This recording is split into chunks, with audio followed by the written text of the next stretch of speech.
Welcome in microbiology information. आज हम लोग सार्स-CoV-2 के न्यू वेरिएंट्स ओमिक्रॉन के बारे में जानेंगे। जब से सार्स-CoV-2 का आउटब्रेक हुआ है तब से अल्फ़ा, बीटा, गामा, डेल्टा और डेल्टा प्लस के वेरिएंट अब तक मिले थे, लेकिन अभी रिसेंटली साउथ अफ्रीका के बोत्सवाना में सार्स-CoV-2 के न्यू वेरिएंट आइडेंटिफाई हुए हैं, जिसका नाम WHO ने ओमिक्रॉन रखा है। इसी को WHO ने B11529 के नाम से भी आइडेंटिफाई किया है। ओमिक्रॉन वेरिएंट जो है वो डेल्टा प्लस का ही म्यूटेंट फॉर्म है, जो हाई ट्रांसमिशेबल है बट लो फैटल है। अभी साउथ अफ्रीका में बहुत सारे लोगों को इन्फेक्शन होने के बाद हॉस्पिटलाइज किया गया, लेकिन उनका रिकवरी रेट 99.9% था, यानी कि डेथ रेट बहुत कम है। माइक्रो ऑर्गेनिज्म के साथ ये एक अच्छी बात है कि जो हाई ट्रांसमिशेबल होते हैं उनका फैटल रेट लो होता है, और जिनका फैटल रेट लो होता है यानी कि जो हाईली डेडली होते हैं उनका ट्रांसमिशेबल रेट लो होगा।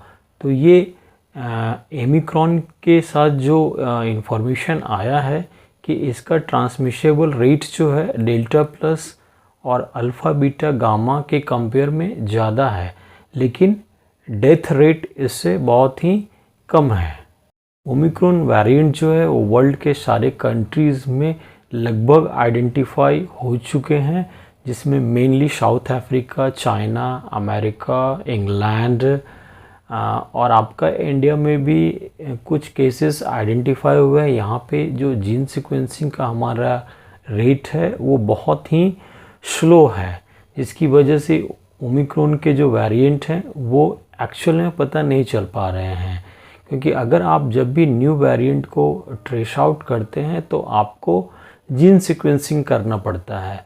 तो अगर वेरिएंट यहाँ पे प्रेजेंट है तो ज़्यादा से ज़्यादा जीन सीक्वेंसिंग के बाद ही आपको एक्चुअल क्या इसका परसेंटेज है इंडिया में, ये आपको पता चलेगा।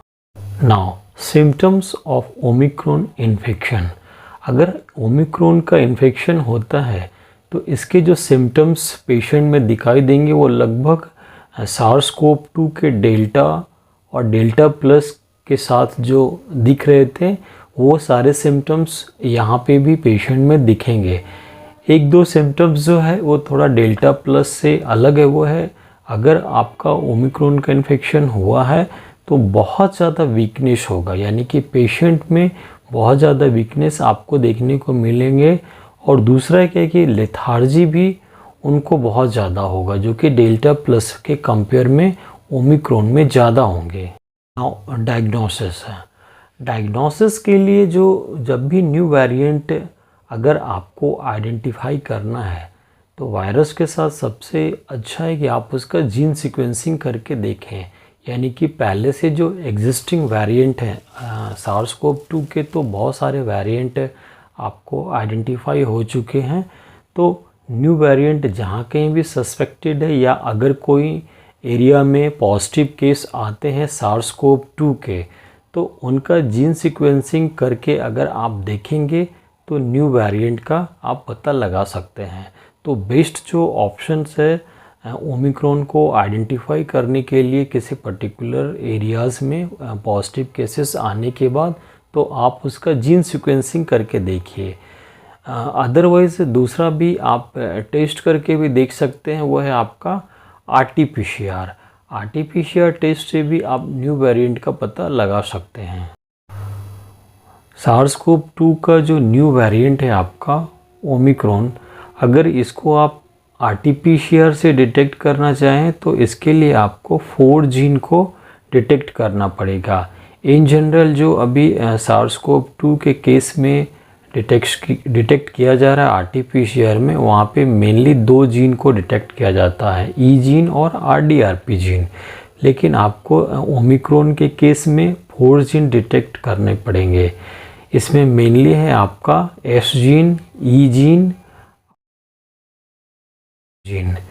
तो ओमिक्रॉन में अगर आपका एस जीन नहीं आ रहा है, किसी आप पेशेंट सैंपल को आप आरटीपीसीआर करें और 4 जीन डिटेक्शन पैटर्न को आप फॉलो कर रहे हैं और अगर एस जीन एब्सेंट है तो इसका मतलब है कि जो सैंपल आपने लिया है वो SARS-CoV-2 का न्यू वेरिएंट है, ओमिक्रॉन वेरिएंट है। तो इस तरह से आप आरटीपीसीआर के साथ भी आप न्यू वेरिएंट को आइडेंटिफाई कर सकते हैं।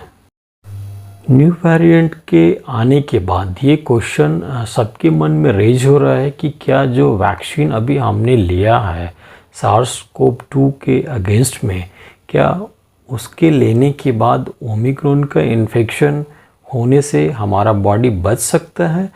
तो अभी तक तो इसके बारे में बहुत ज़्यादा इन्फॉर्मेशन नहीं आया है, बट जितना इन्फॉर्मेशन ओमिक्रॉन के फैटिलिटी को लेके आया है उसके हिसाब से अगर आपने कोविड-19 के दोनों डोज ले लिए हैं तो इसका असर बहुत ही कम होगा न्यू वेरिएंट का। लेकिन ऐसा देखा गया कि कुछ कंट्री में बूस्टर डोज लोगों को लेने के लिए कहा जा रहा है। हालांकि इंडिया में अभी इस पे स्टडी किया जा रहा है कि क्या इंडियन सिटीज़न को न्यू वेरिएंट से बचने के लिए बूस्टर डोज लेने की आवश्यकता है या नहीं है। जितने भी लोग SARS-CoV-2 के अगेंस्ट में जो वैक्सीन अवेलेबल है, चाहे वो मॉडर्ना का हो या फाइज़र का हो, अगर उन लोगों ने कोविड के दोनों डोज ले चुके हैं तो उनके अंदर एंटीबॉडीज़ तो रहेगा।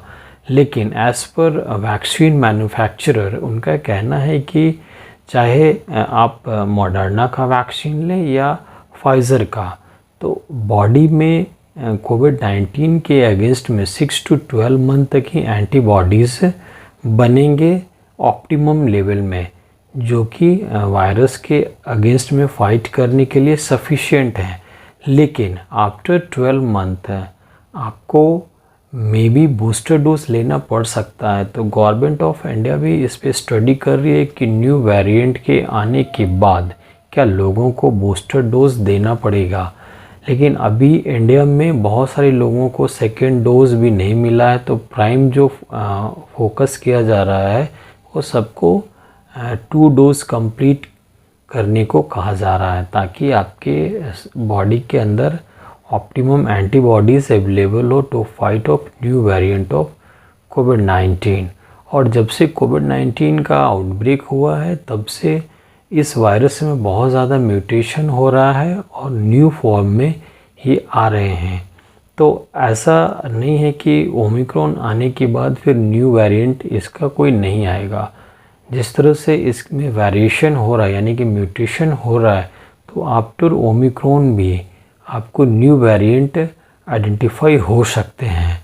तो इसके लिए आपको अच्छे से इम्यूनाइज होना होगा और जितने भी प्रोटोकॉल्स कोविड-19 के लिए बनाए गए थे, सेफ्टी प्रोटोकॉल्स, उन सबको फॉलो करने होंगे। Thank you for watching my YouTube channel.